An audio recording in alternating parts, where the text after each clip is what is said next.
مصلحا ومجددا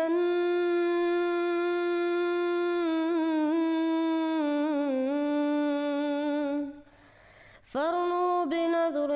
طاهر وجنان.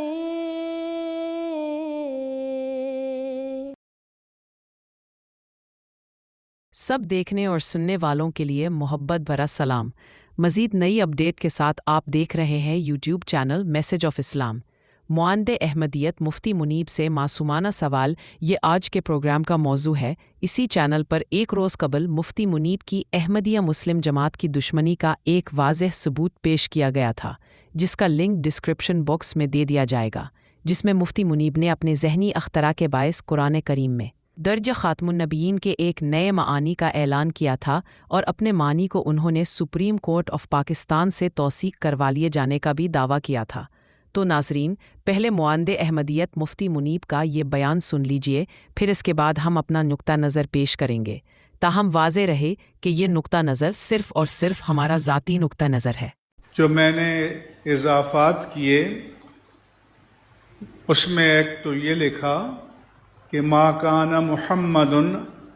ابا احد من رجالکم ولکن رسول اللہ و خاتم النبیین. اس میں خاتم النبیین کے معنی السلف تا خلف باجماع امت آخر النبیین ہے، لہذا یہ قطعی الثبوت بھی ہے، قطعی الدلالت بھی ہے. اور جب کوئی کلمہ قطعی الدلالت ہو تو اس کے معنی ہے کہ اس میں اب کسی اور تعویل کی توجیہ کی گنجائش نہیں ہے. لہذا ہم نے لکھا کہ اب خاتم کے لفظ پر بحث نہیں کی جائے گی کہ خاتم ہے یا خاتم ہے یا ختم کے کیا معنی ہیں، کیونکہ اس کے قطعیت کے ساتھ معنی آخر النبیین طے ہیں، اور یہ تاریخ پاکستان میں پہلی مرتبہ سپریم کورٹ کے ججمنٹ میں لکھ دیا گیا ہے. آپ نے معاند احمدیت مفتی منیب کا یہ بیان سنا. مذہب اسلام کی مقدس کتاب قرآن کریم میں متعدد بار ایسے متکبر فرعونوں کا ذکر موجود ہے جو اپنے اپنے ادوار میں اپنے آپ کو عقل کل سمجھ کر اللہ کی طرف سے بھجوائے گئے برگزیدوں کی مخالفت کر کے ان مردان خدا کے لیے باعث اذیت بنتے رہے، اور پھر اپنے اپنے وقت پر اللہ تعالیٰ کی طرف سے چلائی گئی چکی کے نیچے پستے بھی رہے. تاہم بڑی بدقسمتی کی بات یہ رہی کہ آج کے دور میں بھی اسلام کی اس مقدس کتاب کو بظاہر پڑھنے اور سمجھنے والے اس عظیم کتاب میں درج ان واقعات سے کوئی سبق حاصل نہ کر سکے. قرآن کریم کے علاوہ اگر ہم تقسیم سے قبل برصغیر پاک و ہند، امریکی ڈاکٹر الیگزینڈر ڈوئی، اور پھر اپنے مادر وطن پاکستان کی ماضی قریب کی تاریخ کا ہی مطالعہ کر لیں تو بھی بیسیوں ایسے واقعات مل جاتے ہیں جن میں اللہ تعالیٰ کے برگزیدہ بانی سلسلہ عالیہ احمدیہ علیہ السلام اور ان کے خلفاء کو اذیت پہنچانے والوں کا عبرتناک انجام ہمارے سامنے آ جاتا ہے. لیکن افسوس کہ اس دور کے متکبر فرعون اپنی طاقتوں اور اختیارات میں اس قدر مست ہے کہ وہ اللہ کی تقدیر کے تحت مخالفین احمدیت کے ساتھ برپا ہونے والے ان واقعات سے بھی کسی قسم کا سبق حاصل کرنے کے موڈ میں نہیں لگتے. معاند احمدیت مفتی منیب نے بڑے فخر سے اعلان کرتے ہوئے کہا کہ اہل سنت عقائد کی روح سے اب وہ خاتم النبیین کے معانی آخری نبی کرتے ہیں، اور اس کے علاوہ کوئی دوسرا معانی پاکستان میں قابل قبول نہیں ہوگا. اور بقول ان کے انہوں نے اپنے ایجاد کردہ اس معانی کو سپریم کورٹ کے فیصلے میں بھی شامل کرا لیا ہے.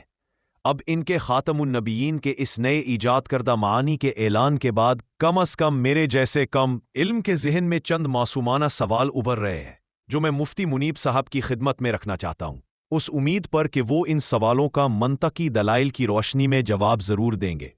لفظ خاتم عربی کا لفظ ہے جو کہ خے تے میم کے مادہ یا روٹ سے نکلا ہے، جس کے بنیادی معنی کسی چیز کو بند کرنا، مہر لگانا، مکمل کرنا، ختم کرنا ہے.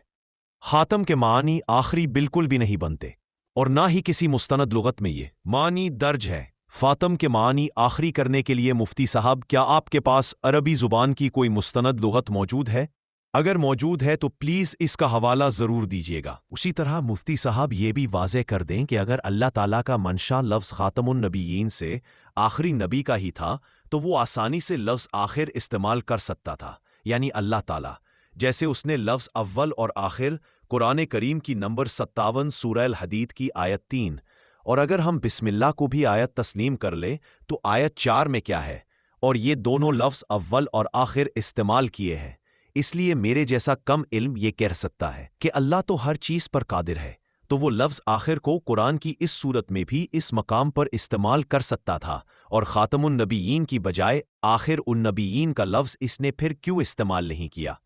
اس سے تو میرے جیسے کم علم کو تو یہی لگتا ہے کہ اللہ تعالیٰ کے نزدیک لفظ خاتم کے معنی بہرحال آخری کے نہیں لگتے۔ معاند احمدیت مفتی منیب صاحب، آپ اس بارے میں کیا منطقی دلیل پیش کر سکتے ہیں؟ قرآن کریم کی سورہ الواقعہ کی آیات 78 اور 79، اور اگر بسم اللہ کو بھی آیت تسلیم کر لیں تو آیت 79 اور 80 بنتی ہے، جن میں قرآن کریم کو کتاب مکنون کہا گیا ہے، اور دعویٰ کیا گیا ہے کہ اس کتاب کے مندرجات کے معنی صرف مطہر یعنی پاک کیے ہوئے لوگوں پر ہی کھولے جاتے ہیں۔ تو جب معاند احمدیت مفتی منیب قرآن میں درج خاتم النبیین کے اپنے ایجاد کردہ معنی کا اتنی تحدی سے اعلان کر رہے ہیں، تو کیا مفتی صاحب آپ اپنے پاک اور مطہر ہونے کا بھی دعویٰ کرتے ہیں یا نہیں؟ کیونکہ بانی سلسلہ عالیہ احمدیہ علیہ السلام نے تو ببانگ دہل حضرت محمد صلی اللہ علیہ وسلم کے ذلی نبی مسیح موعود اور مہدی موعود ہونے کا دعویٰ کر رکھا، اور ان کے واضح بیانات موجود ہیں کہ اللہ تعالیٰ ان سے کلام بھی کرتا ہے، اور اللہ تعالیٰ کی طرف سے ہی ان کو قرآنی مطالب کا علم بھی دیا گیا ہے۔ تو مفتی منیب صاحب، اگر آپ بھی مطہر اور پاک ہونے کا دعویٰ کرتے ہیں تو پلیز مطلع کر دیں کہ ایسا دعویٰ آپ نے کب اور کہاں کیا تھا۔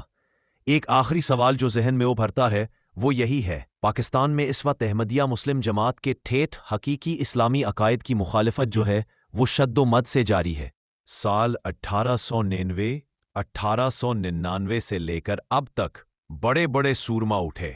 قادیان کی اینٹ سے اینٹ بجا دینے کے دعوے کے ساتھ ساتھ اس سلسلے کو نیست و نابود کر دینے کے دعوے بھی کیے گئے۔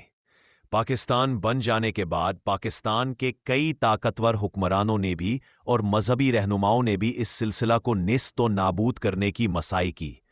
لیکن انجام کار، مفتی صاحب اس پہ غور کریں، لیکن انجام کار احمدیت سے دشمنی کرنے کی وجہ سے ایسے تمام مذہبی اور دنیاوی سورما خود ہی عبرتناک انجام کا شکار ہوتے رہے، اور ابھی تک یہ سلسلہ جاری ہے۔ مجھے تو ایسے لگتا ہے کہ اس وقت کسی خاص مقصد کے لیے آپ کو بطور مفتی براہ راست احمدیہ مخالفت کے میدان میں اتارا گیا ہے۔ کچھ عرصہ قبل احمدیوں کے شہر ربوہ کی مسجد مہدی پر دہشت گردی کے حملے کے موقع پر بھی آپ نے احمدیہ مسلم جماعت کے موجودہ سربراہ مرزا مسرور احمد صاحب ایدہ اللہ تعالیٰ کا نام لے کر ان کی طرف ایک غلط بیان منسوب کر دیا تھا، اور اب آپ خاتم النبیین کے خود ساختہ معانی کا شوشہ لے کر آپ ایک بار پھر احمدیت مخالفت کے میدان میں اچھل رہے ہیں۔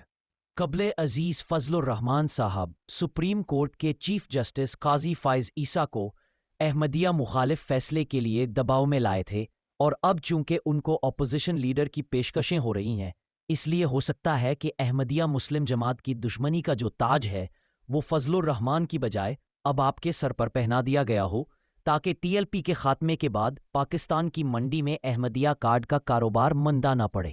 مفتی منیب صاحب یہ بھی یاد رکھیں کہ گیدڑ کی جب موت آتی ہے تو وہ شہر کی طرف بھاگتا ہے۔ میرا اپنا 5 دہائیوں کا ذاتی تجربہ بتلاتا ہے کہ جب بھی کسی بھاری بھرکم نام نہاد مذہبی عہدیدار یا حکمران کا عبرتناک انجام نزدیک آنے والا ہوتا ہے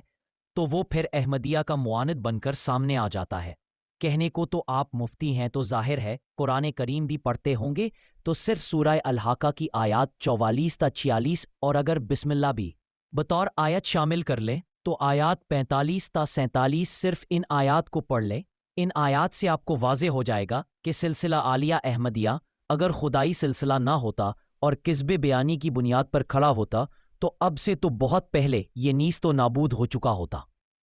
کیونکہ یہ خدا نے خود کہا ہے کہ اگر کوئی خدا کا نام لے کر افترا کرتا ہے تو پھر ان قرآنی آیات یہ جو میں نے ابھی آپ کو بتائی ہیں، سورہ الحاقہ کی آیات 45 تا 47، تو پھر ان قرآنی آیات کے مطابق خدا ایسے کاذب کی شاہ رگ خود کاٹ دیا کرتا ہے اور اس کا نام و نشان مٹا دیتا ہے۔ احمدیہ مسلم جماعت کا پودا اگر خدا کی طرف سے لگایا ہوا پودا نہ ہوتا تو آج دنیا کے 200 سے زائد ممالک میں ایک تناور درخت کی طرح کھڑا ہوا نہ ہوتا، لیکن جیسے شروع میں بھی بتلایا تھا کہ بہت کم ہوتے ہیں جو تاریخی واقعات سے کسی قسم کا سبق حاصل کرتے ہیں۔ آپ بھی اپنا شوق پورا کر لے اور اپنا سارا زور احمدیت کی دشمنی میں لگا لے اور لگاتے رہے۔ احمدیوں کو اللہ کے در سے امید ہے آپ کی اس احمدیت دشمنی کی وجہ سے انشاءاللہ تعالیٰ ایک بار پھر اللہ تعالیٰ کی چکی چلے گی اور اللہ تعالیٰ کی اس چکی میں پسنے والے اپنے عبرتناک انجام سے ضرور دوچار ہوں گے انشاءاللہ تعالیٰ۔ مزید نئی اپڈیٹ کے لیے چینل کو سبسکرائب اور ویڈیو کو شیئر ضرور کریں۔ کمنٹ سیکشن میں ویڈیو سے متعلق بات ضرور کیا کریں۔ اپنا پوائنٹ آف ویو ضرور کمنٹ سیکشن میں بتائیں۔ یوٹیوب چینل میسج آف اسلام۔ ہم تو رکھتے ہیں مسلمانوں کا دین، ہم تو رکھتے ہیں مسلمانوں کا دین، دل سے ہے خدا میں ختم المرسلین۔